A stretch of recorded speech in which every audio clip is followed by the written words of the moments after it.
This is Our View, brought to you by the proud members of the Washington Federation of State Employees, the people who work for you.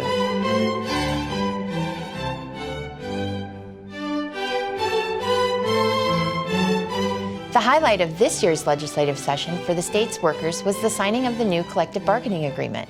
Facing numerous attempts by some legislators to sabotage the agreement, the contract signed by Governor Jay Inslee ensures that Washington residents will continue to receive quality services.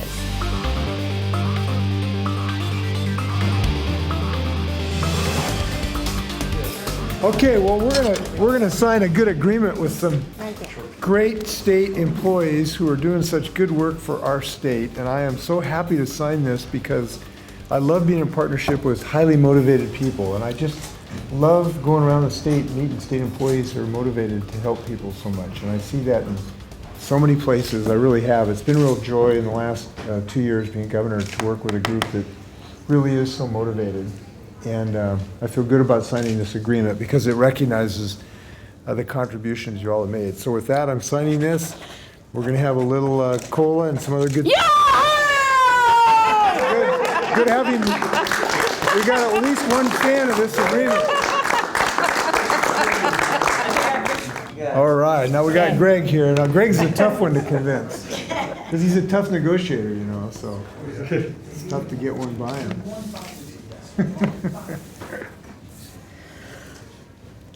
You signed in my spot. Oh, that's okay. Thank you so much, We'll figure out who they are. We'll move the signatures. Yeah, I know. Thank you, guys. Congratulations. Congratulations. Thank you for hanging through 3 sessions. We've got our contract signed. We've got our raises for the next 2 years, but the work's not done yet. We've got a lot more work to do. We've got parks that we still need to get funded correctly. We've got children's that we still need to get funded correctly. We've got DSHS that we need to get funded, and we need to get a revenue package. So we need to help the governor and help this state get a revenue package so we can get funding for all of our contracts. So the battle is not over with yet.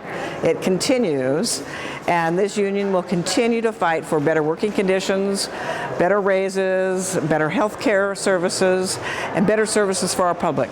The legislature, after years of delays, also passed the much-needed transportation package during this year's session. While it will provide a lot of local jobs, good-paying union jobs, it contains highway, bridge, and light rail improvements that have been put off for years. The important thing about the transportation package is this has been under discussion for a number of years. We've been very close, very right on the verge of passing a transportation budget, only to have it dismantled at the last minute. This year it was critically important that we pass it. We do have the Republican majority, but we also have a real joint effort of the building trades, different parts of labor. We have transportation advocates, we had environmentalists, and most importantly, we had business and some labor organizations. So there's 2 parts to the transportation package. The number 1 part is the actual transportation work, which is upwards of $16 billion. So we're going to be fixing the 167, which is actually the gateway into Tacoma, making that so that we have a better mobile, so we can better transition and have goods to market coming through the, Tacoma and Kent Valley. Just coordinating that with our other roads. In Spokane, we're going to finally connect to I-90 and have the north-south road connect with east-west. Those are critical parts of moving goods to the market. Also, we'll be addressing the Fort Lewis stall down, where every time you get near Joint Base Lewis McChord, there's a traffic jam from the funnel. Just streamlining that and making the investment in transportation, which is investment in the people, which means our goods and market are part of that. It's really important to know that transportation jobs, we're talking about upwards of 4,000 to 5,000 jobs over the next 5 years. It's important to know that the jobs are a critical part. They're very critical for the building trades in our interest, very important for our economy. But there's so many things related to that jobs number. There's so many construction vendors. There's so many crane suppliers, material suppliers, having workers that live in Washington State, just the trickle-down effect going into their local grocery stores. All of those kind of things are all tied to the transportation package. There's 2 parts of the transportation package. The second part is Sound Transit and the funding authorization for $15 billion worth of Sound Transit work.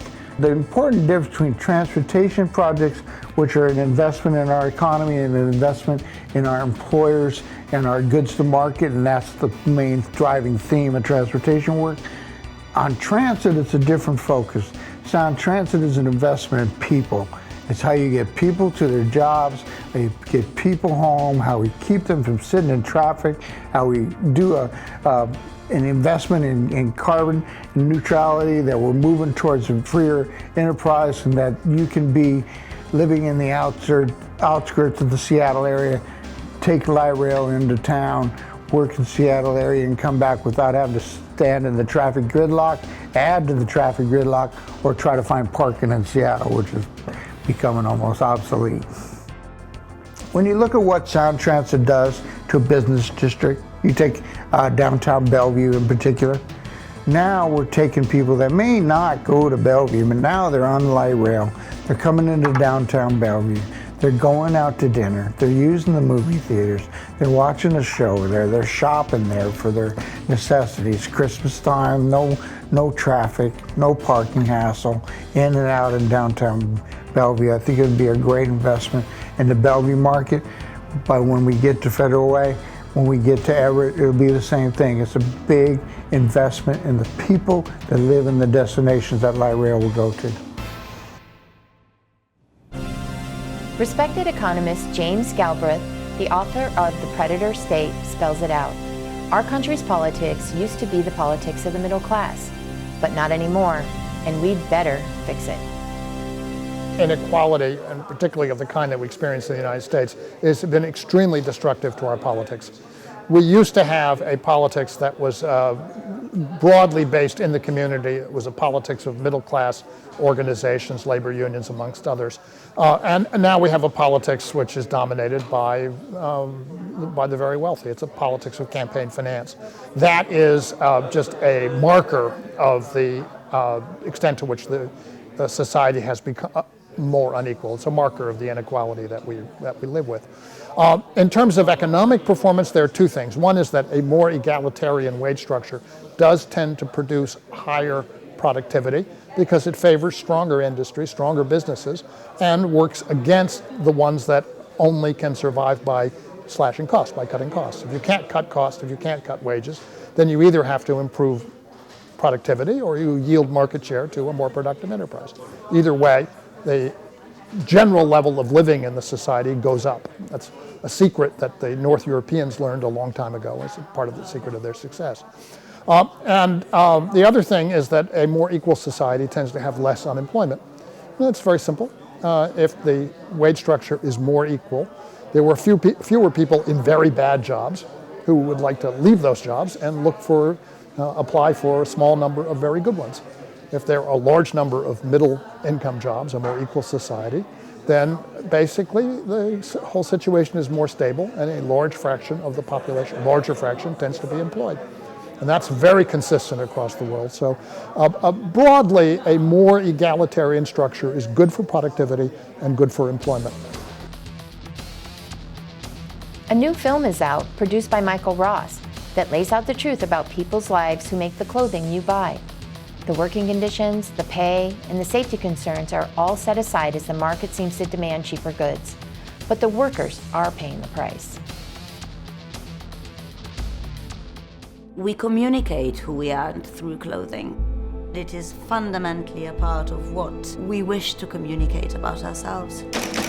We used to have a system, a fashion system. That has absolutely nothing to do with the fashion industry today. It has been reinvented. It's based on materialism. The problem is that comes at a really high price.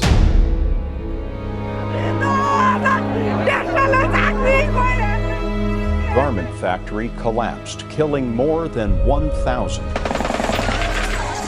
Clashes between clothes factory workers and riot police in Cambodia. Last November, 112 people were killed in another major factory fire. 30,000 Chinese workers have been on strike. Garment workers in Bangladesh paying the price for cheap clothing. Well, the promise of globalization was that it was going to be a win-win, that consumers in the rich world would get cheaper goods and people in the poorer parts of the world would get jobs, and that those jobs would give them an opportunity to work their way out of poverty. This enormous, rapacious industry that is generating so much profit, why is it that it is unable to support millions of its workers properly? The actual business model is completely unsustainable. Unless you change that model, you can't change anything. When everything is concentrated on making profits, what you see is that human rights, the environment, workers' rights get lost. My God, we can do better than this.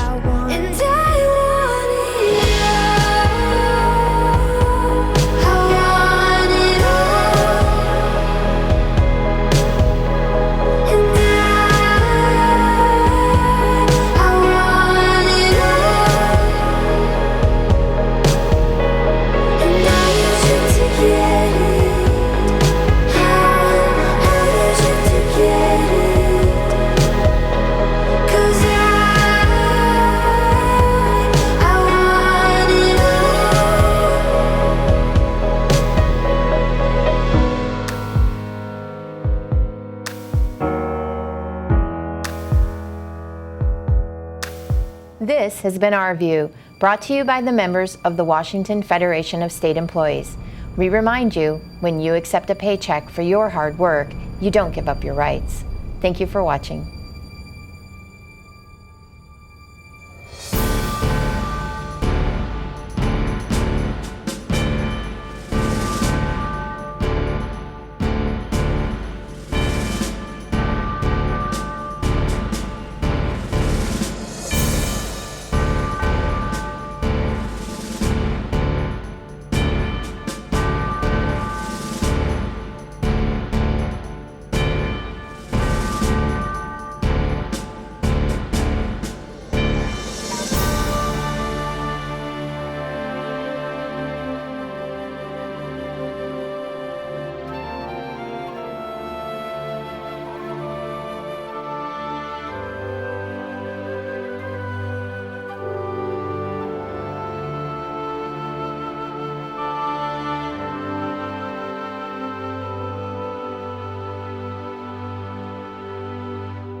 Is there any amount of money that would get you up every day before sunrise to take care of the trash for all the folks in your hometown?